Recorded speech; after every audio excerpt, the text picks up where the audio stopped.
How's it going? Kim Coates. You know this face. And today, I'm going to be debunking AI. The F stands for Frederick, after his father, Frederick Coates.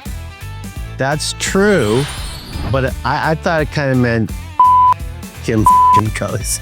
I really did for years and years, but it is Frederick. True. Kim Coates grew up in Saskatoon, Saskatchewan, Canada. Can you guys say that? Can you say it correctly like I just did? True. Where did Kim Coates go to school? Kim Coates attended the University of Saskatchewan, initially planning to become a teacher. He took a drama class in an elective and discovered his passion for acting. Yeah, that's true.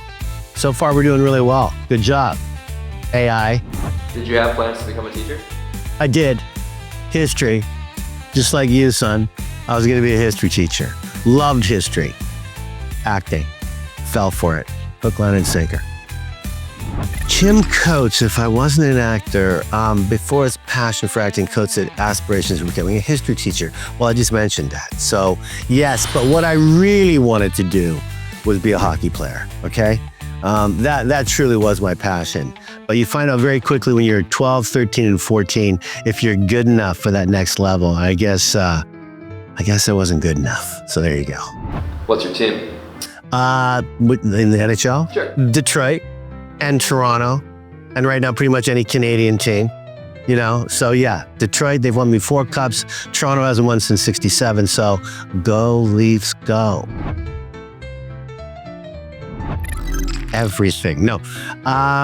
He's been known to have a particular love for Italian, Borostini, too much bita. So things like pasta and pizza might be right up his alley. Yeah, but really the answer to that is everything. I think if I wasn't an actor, you guys, like all you beautiful people back there, all in shape, I'd be about 310 pounds, living on a wharf in northern Saskatchewan, golfing and fishing. But I'm an actor, so. God, we've been talking about this. A lifelong hockey fan, Coates grew up in Saskatchewan, the home of the hockey legend Gordie Howe. He's a fan of the Detroit Red Wings. There you go. All true. Way to go. Boom. False, AI. False. What that says is Kim Coates' first acting role was in 1986 film The Boy in Blue. Now, let's just have a little bit of an aside here. My first acting role was in a play called The Lottery, okay? I starred in The Lottery. It's where you stone a whole village. It's an incredible play, 1 act. That was my first acting job. And then I did a commercial in my first television thing for Schooner Beer in Toronto. And I made $685 for the day. It was the most money I'd made in my life. So that was my first acting job, but The Boy in Blue kind of, sort of, was my very first film with Nick Cage. Yeah, that's true. Ish, yeah. Is The Lottery the one where they kill the people in Yeah. the town with the with the stones. Yeah, that's it, son. I remember reading that short story and That's it. You got it. That's it. You're a lot older than you look. You're my favorite right now. The answer, his performance in Harmony Cats suggests a proficiency in violin and bass guitar. False.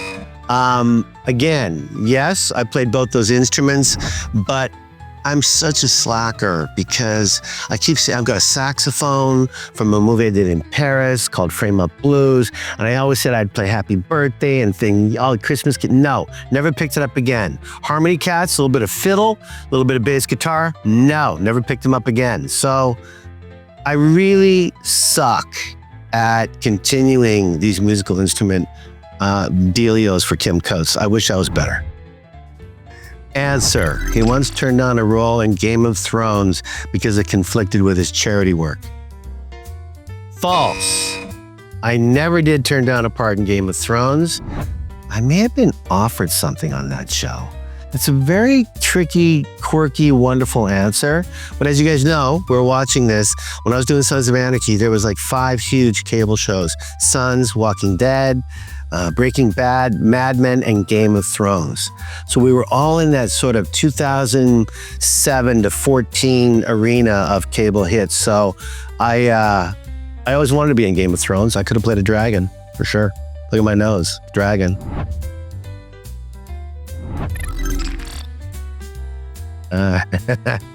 He said that his favorite character played as Tig Traeger from Sons of Anarchy. Initially turned down the role thinking Tig was too psychotic, but was later convinced to take it on. Sort of true. AI, I don't have any favorites. I always say I don't and I don't. I love theater, I love TV, I love film. I love it all. But that is true. I said to Kurt Sutter, I have to pass on this guy because what he showed me when I read it for the first time was so psychotic and so crazy. The thought of playing someone that devious and dark for a year or 2 years, it was too much. But it was Sutter who said to me, no, you are going to be psychotic. You will shoot before you talk, but you'll become the moral compass of the club. You're going to be funny. You're going to cry. You're going to love animals. You're going to protect the unstrong. And he was right on all of it. And it was the best decision that I made was to say yes to come along that crazy ride of Sons. I'm forever grateful. Yeah. Kim Coates has spoken about the importance of music and getting into character. True. He knows to listen to certain kinds of music to help him focus and channel the right energy for a role. It's all about the hair. It's about the hair. Let's just get it out right now. I'm having a very good hair day today, and all my parts are based on my hair. That's false, but I like to say it. Kim Coates' most recent role is Brigham Young in Netflix American Primeval. True. Big hit. Very violent. True story. True fictionalized dramatization of the Mountain Meadows Massacre. And for you who have not seen it, get a history lesson. Check it out. I'm very proud of that entire the cast, crew, and Peter Berg. Amazing.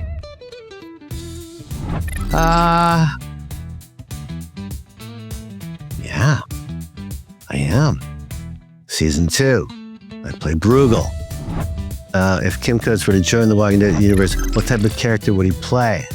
If Kim Coates were to join the Walking Dead portrayal category of gritty, intense, complex character, someone who brings a lot of depth to the screen, much like his iconic role as Tig Traeger in Sons of Anarchy. Sure.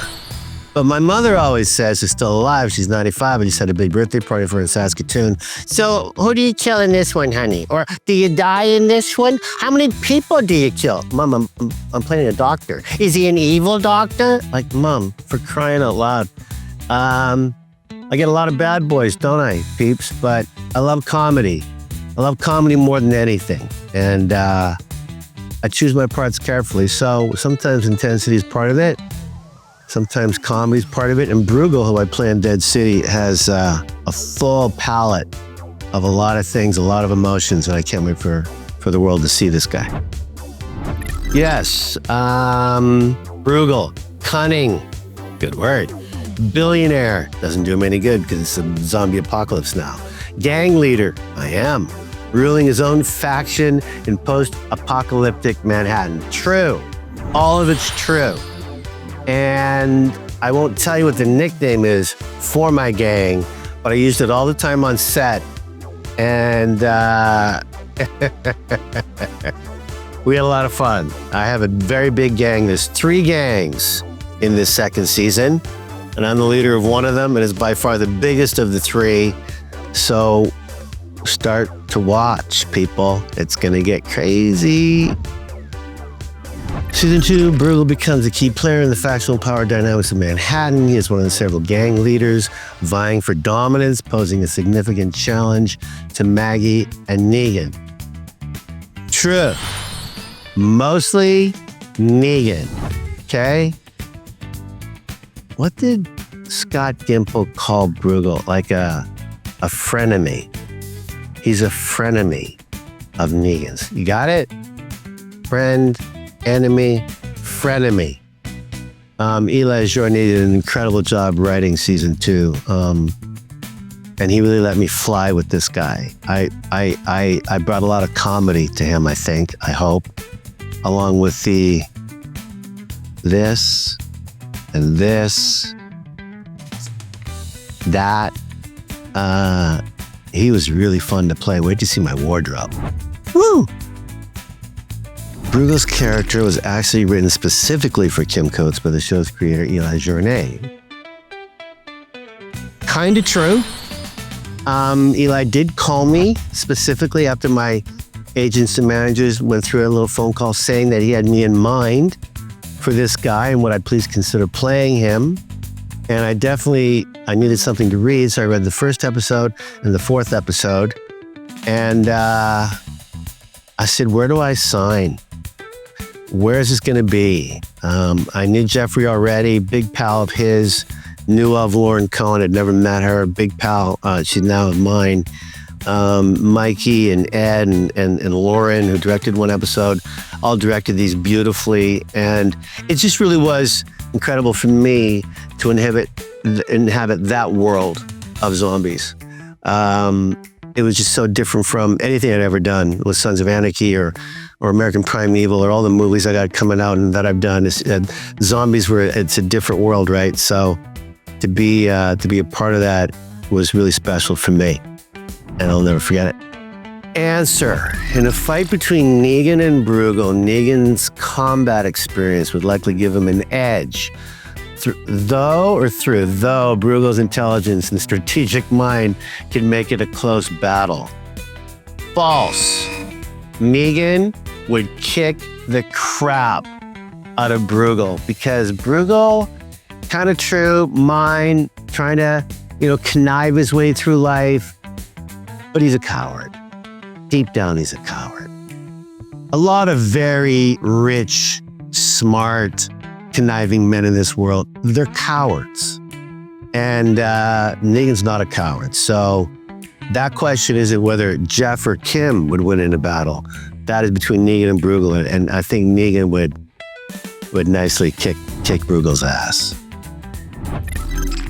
Answer. The Walking Dead Dead City is a relatively new show, and there isn't a main character called Bruegel in the show as of my knowledge. False. AI. False. I'm living proof that Bruegel does live in that world of Dead City, The Walking Dead. How many do I kill? Not going to say. But how I kill them? Amazing. I've got some props. I've got some very strange, beautifully funny, violent props. Get ready. Dead City. Sunday night. Episode 1. AI did really well. I mean, maybe one false answer. 1.5. Am I? Yeah? 1 3/8. Pretty 16 for 20. Yeah, 16 for 20. AI, good job.